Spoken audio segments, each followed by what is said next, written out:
लेकिन supreme court फैसला देती। सुप्रीम कोर्ट को लग रहा था कि हम ही हैं, हम देंगे तो ठीक है, नहीं देंगे तो कुछ नहीं होगा। लेकिन गुजरात की धरती ने बापू को भी पैदा किया है। आपके बारे में बड़ी गलत राय बन चुकी थी हिंदुस्तान में, बड़ी गलत राय थी कि आप तो ऐसा आदमी पैदा करके भेजते हैं जो एक चांटा मारो कहता है ये भी गाल पे मारो। लोगों ने यही इमेज बनाई आपके बारे में, यार ये मीठा खाते हैं, शरीफ लोग हैं, ये लड़ने वड़ने वाले लोग नहीं हैं। लेकिन मुझे सुख और मुझे खुशी इस बात की है कि मैंने अपने जीते जी देखा कि जो आपने गलती की थी उसका जल्दी आपने प्रायश्चित भी कर लिया।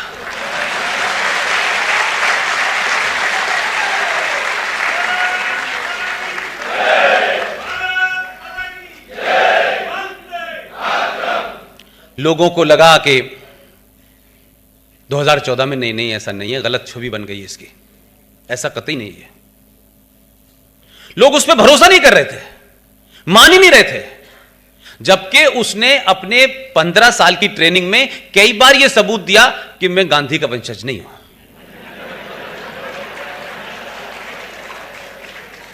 उसने बहुत कोशिश करी कि ये जो संविधान है, ये धारा है, ये ऐसे पास होगी, ये संविधान में यहां लिखा है। और कोर्ट में जो लोग साल 1.5 साल पहले सुप्रीम कोर्ट के 4 महान जज, उसमें से एक वर्तमान इस समय चीफ जस्टिस ऑफ इंडिया है, अल्लाह उनको सलामत रखे, वो न्याय मांगने के लिए पब्लिक के सामने आए थे कि हमें न्याय नहीं मिल रहा है। तो देश ने उस पर प्रतिक्रिया की। हमारी भी समझ में नहीं आया कि सुप्रीम कोर्ट किससे न्याय मांग रही है, पत्रकारों से, जो पहले से बेरोजगार हैं, इनके पास तो पहले से न्याय नहीं है। लेकिन मैं ये कह रहा हूं कि समाज के बदलाव का असर क्या होता है कि जिससे वो न्याय मांग रहे थे उसने 2019 में उनकी सुन ली। उन्होंने कहा कि आप इस मसले में न पड़े, खामखा अपने दिमाग पे जोर डाल रहे हैं बुढ़ापे में, मैं इसका हल संसद में निकाल देता हूं। अब ये महज इत्तेफाक है। अब मैं कह सकता हूं कि भाई हो सकता है कोई दैवीय शक्ति काम कर रही हो, क्योंकि हम सब ये मानते हैं, खासतौर से मैं, पूरे ग्रुप में जो 10-12 लोग हैं उसमें से मैं सबसे बड़ा नॉन बिलीवर हूं कि मैंने अपने जीते जी बहुत सारा, जब बचपन में तमाम चीजें देखी जाती हैं, तब मेरी जिंदगी में मस्जिद था, कुरान थी, नमाज थी, अजान थी, कलमा था, शरिया था, हदीस था, इसके अलावा मेरी जिंदगी नहीं थी कुछ। मैंने भी मंदिर नहीं देखा था। अब लोग कह रहे हैं कि तुमने जितने मंदिर देखे हैं यार, तुम तो रिकॉर्ड बना रहे हो। तो मैंने कहा पिछले 25 साल की कसर निकाल रहा हूं मैं। तो आप ये सोचें कि हम सब ने सिर्फ यही कोशिश की कि किसी भी तरीके से कोई पॉलिटिकल ग्रुप से एफिलिएट नहीं करना है। सत्ता का अपनी ताकत होती है, सत्ता के अपने आकर्षण होते हैं, और कहा कि किसी भी कहीं हम ऐसी जगह भी नजर नहीं आए कि हम सत्ता के शीर्ष के लोगों से हाथ मिलाते हुए तस्वीर डाल रहे हैं फेसबुक पे। क्योंकि अगर यह लड़ाई लड़नी है आपको, तो आपको बाहर से रह करके ज्यादा ताकतवर तरीके से लड़ सकते हैं। और जब यह लड़ाई लड़ी तो उसके परिणाम आपके सामने हैं। अब आपका जो कहना है कि 35 पे जाने और 370 के हटने के बाद से क्या हुआ है या क्या है, हमारी पूरी टीम ये मानती है कि ये आखिरी लड़ाई है जो 370 और 35 के खत्म होने के बाद हुई है। और यह बहुत गंभीर है, बहुत चुनौतीपूर्ण है, बहुत चैलेंजिंग है। इसको आप इस खुशी में मत निकाल दीजिएगा, इस गफलत में मत पड़ जाइएगा कि प्रधानमंत्री आपका है, गृह मंत्री आपका है, अब तो हट गई है, अब हम सो रहे हैं दोबारा से। कम से कम 500 साल तक इसी विचारधारा के लोगों को सत्ता पे बिठाएंगे, तब बात बनेगी।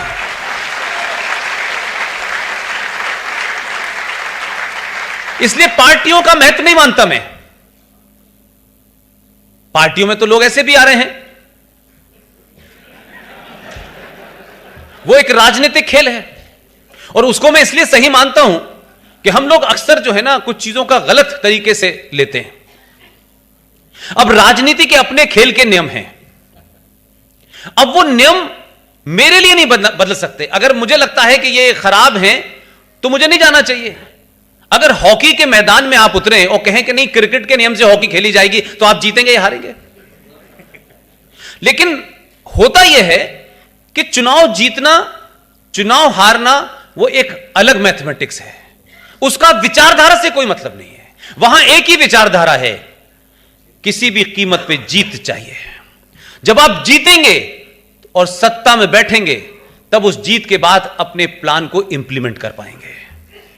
लिहाजा ये तमाम सारे लोग जो आज आपकी इस महफिल की रौनक बढ़ा रहे हैं,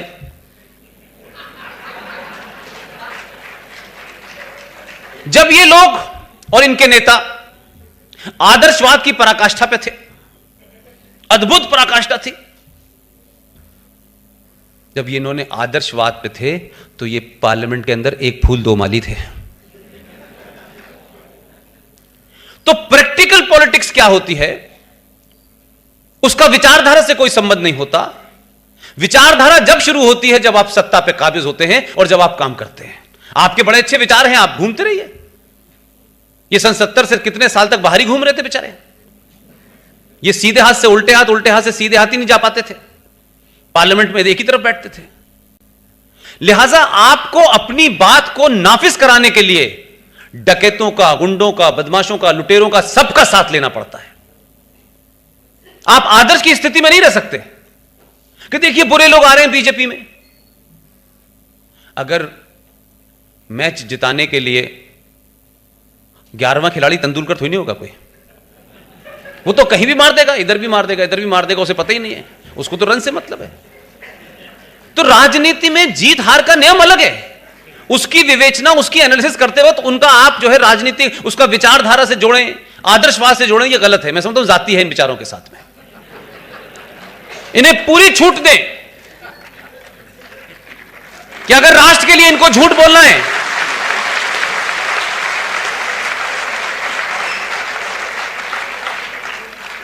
ये जब जीत जाएं तब इन्हें छूट न दें, तब नहीं छूट देंगे। सिर्फ वहां तक के लिए छूट है कि मैच जीतना था। अब जीतने के बाद राष्ट्र पहले है और आप बाद में हैं।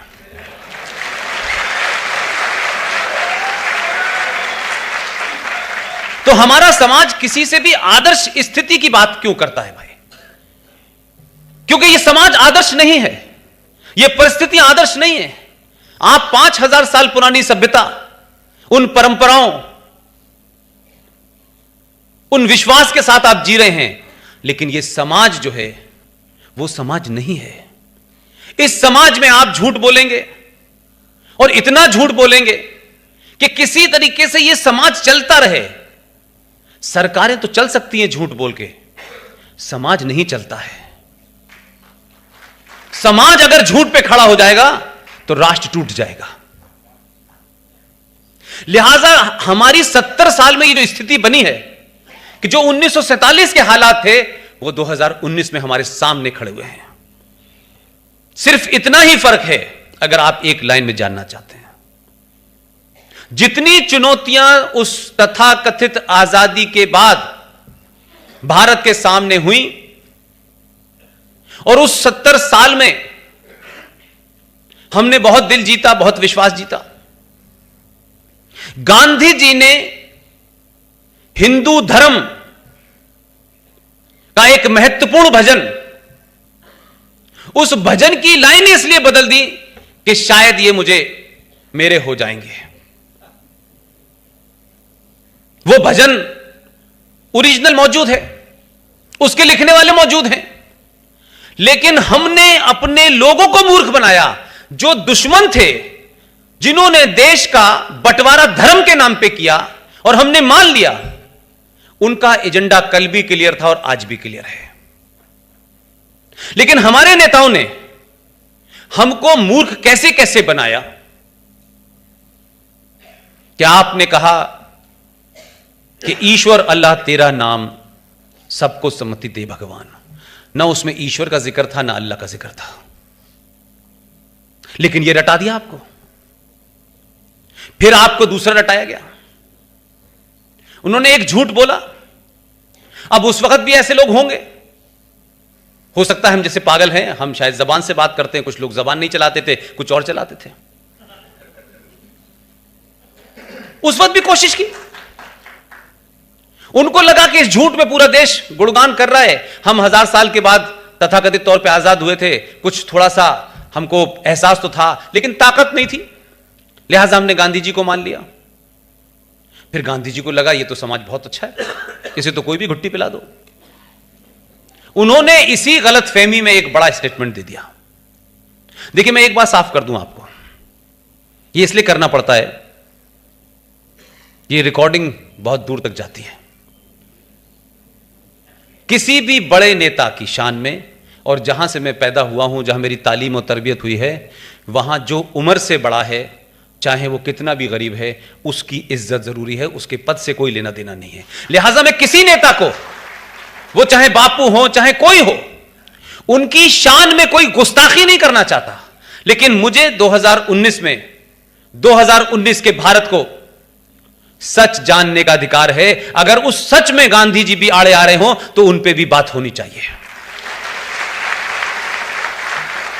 और आपकी तो संस्कृति ऐसी रही है, यह देश तो राम के ऊपर सवाल उठाता है, सीता पे सवाल उठाता है, लक्ष्मण पे सवाल उठाता है, और कहीं कोई दंगा नहीं होता। तो गांधी जी क्या इन सबसे भी ऊपर थे?